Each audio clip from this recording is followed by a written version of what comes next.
Di serial ini, aturan mainnya cuma satu. Jangan pernah keluar dari halaman rumahmu. Bukan karena ada tetangga galak, tapi karena kalau kamu berani melangkah 1 senti saja, kamu akan tewas. Kisah dibuka di hutan Georgia di mana seorang wanita misterius berlumuran darah panik saat berusaha melepaskan ikatan yang menahan tangannya. Dia menggesekkan zip tie di pergelangan tangannya pada sebuah batu untuk menciptakan gesekan. Tetapi dia segera berhenti, seolah-olah dirasuki roh, dan menggumamkan, "Murder Maker," di antara beberapa kata acak lainnya. Wanita itu kembali sadar beberapa saat kemudian dan melanjutkan menggesekkan ikatannya pada batu. Di dekatnya, seekor anjing hitam, mungkin anjing liar, mengawasi saat wanita itu berhasil memutuskan zip tie dan melarikan diri. Di dekatnya, di rumah pertanian pedesaan milik keluarga Chenoweth, sang matriark, Maggie, menjebak serangga dengan cangkir teh di jendela. Dia kemudian memanggil putranya, Arlo, dan mereka mendengarkan serangga berdengung di dalam cangkir teh. Setelah kesenangan berakhir, dia mengundang Arlo untuk bergabung dengannya di luar untuk melepaskan serangga itu, tetapi dia menolak. Hal ini membuat Maggie kesal, tetapi dia tidak mengatakan apa-apa kepada putranya. Dalam perjalanan keluar, dia menjulurkan kepalanya ke kamar putrinya yang remaja, Meryl, dan menggodanya dengan bercanda. Di lantai bawah, ibu mertua Maggie, Ellen, memasak di dapur sambil bernyanyi mengikuti radio. Tiba-tiba lagu itu berubah menjadi suara bernada tinggi, hampir seperti statis, sebelum kembali ke nada semula. Di luar rumah, Maggie berpapasan dengan suaminya, James, dan mereka mengobrol tentang kuda-kuda mereka yang gelisah tadi malam. Percakapan kemudian beralih ke Maggie yang marah pada ibunya karena suatu alasan. Ada masalah perkawinan yang belum terselesaikan di antara keduanya yang Maggie tolak untuk bahas. Tak lama kemudian, dia melepaskan serangga itu untuk kesenangan Arlo, tetapi anak laki-laki itu sibuk melihat salah satu kambing mereka berjalan lurus menuju hutan terdekat.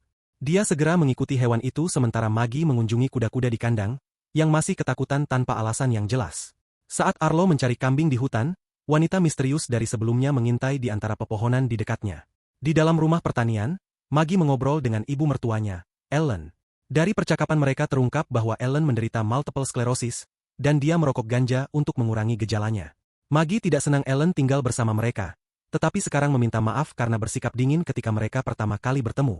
Tak lama setelah itu, Maggie menyadari bahwa Arlo tidak ada di kamarnya. Dia memberitahu semua orang tentang ini, tetapi sebelum keluarga dapat bereaksi, sebuah truk tiba di halaman depan mereka. Itu adalah tetangga mereka, keluarga Shanlis yang tampak sangat khawatir karena kuda mereka membutuhkan perhatian medis segera.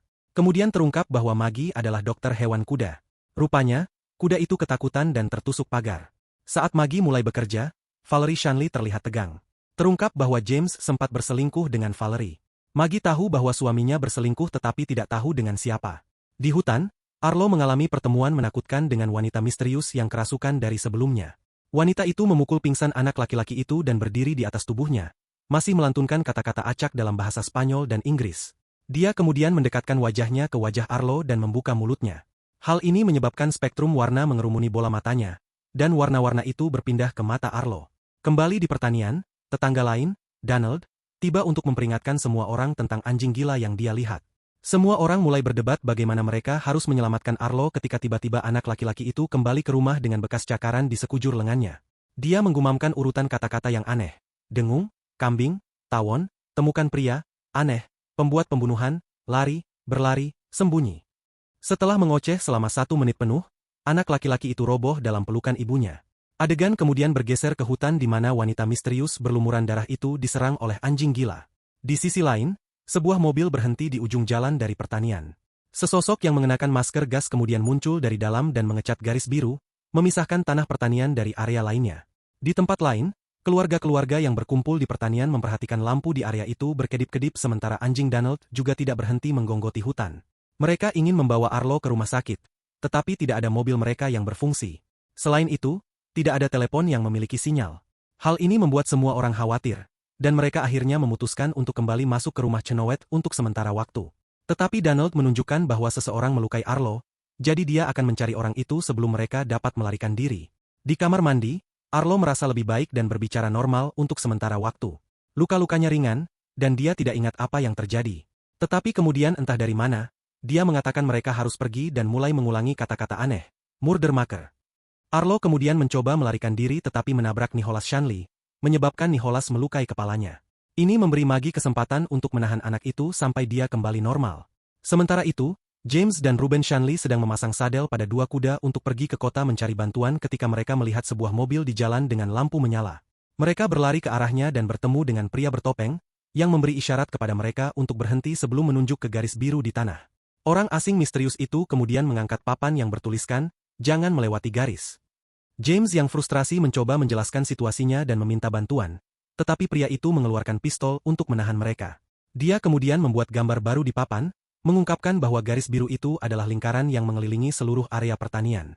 Ketika James mencoba mendekatinya lagi, pria itu menembakkan tembakan peringatan. Kembali di rumah, Arlo tiba-tiba meraih gunting untuk menyerang Maggie sambil mengulangi kata-kata aneh itu. Tetapi Maggie dengan berani memblokir pintu untuk menghentikannya pergi lagi. Dia kemudian melucuti senjatanya dan menahannya sampai dia kembali normal. Arlo, yang kini kembali sadar, mengaku takut, jadi Maggie menyanyikan lagu yang menenangkan untuknya. Saat anak itu ikut bernyanyi, dia meletakkan sekumpulan kelereng di lantai dan menempatkan cangkir teh terbalik di atasnya. Dia kemudian meraih kamus dari dekat dan menunjuk ke kata, "Jebakan." Anak kecil itu memberitahu Maggie bahwa pria di kepalanya menyuruh mereka bersembunyi, karena sesuatu akan datang dan itu membunuh semua yang ada di jalannya. Di hutan, Donald sedang mencari penyerang ketika dia tiba-tiba tersandung sesuatu. Dia bangkit dan melihat ke bawah, hanya untuk melihat mayat wanita yang kerasukan dari sebelumnya. Donald menjatuhkan senjatanya saat jatuh dan ketika dia berbalik untuk mencarinya, dia menemukan anjing hitam besar menggeram padanya.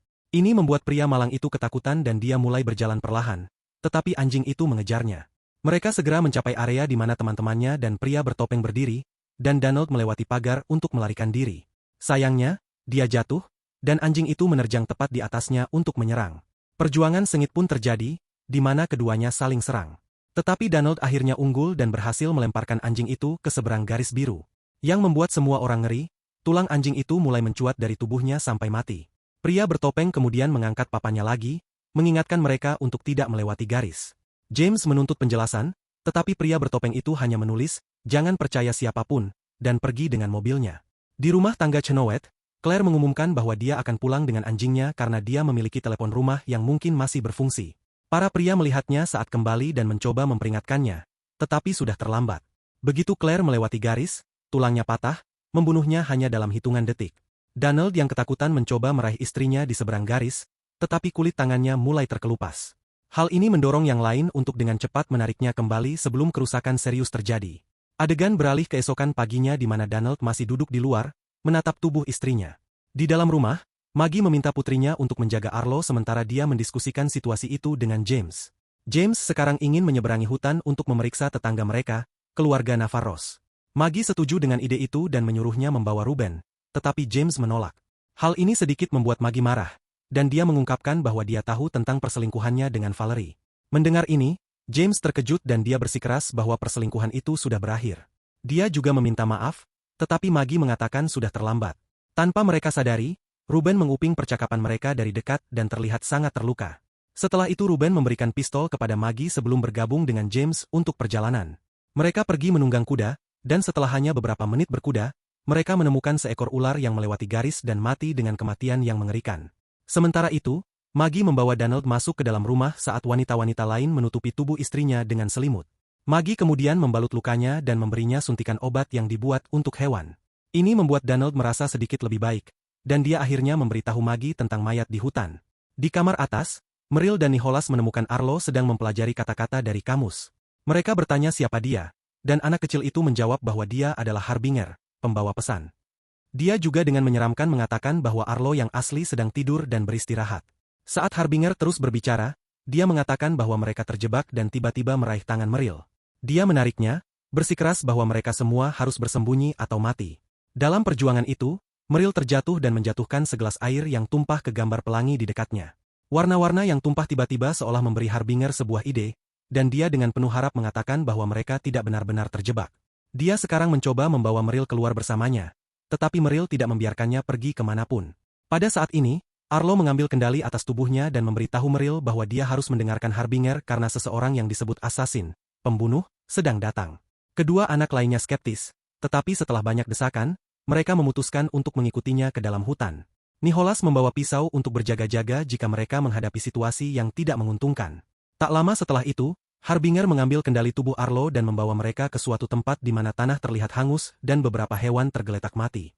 Dia kemudian menunjuk ke langit dan menggunakan kosakata terbatasnya, mengklaim bahwa dari sanalah dia datang. Ada cairan berwarna pelangi di atas batu di dekatnya, dan Harbinger mengumpulkannya dalam toples. Dia menjelaskan bahwa itu adalah racun, tetapi dia tetap ingin mereka meminumnya. Harbinger mengklaim bahwa jika mereka minum secukupnya, mereka akan dapat melewati garis.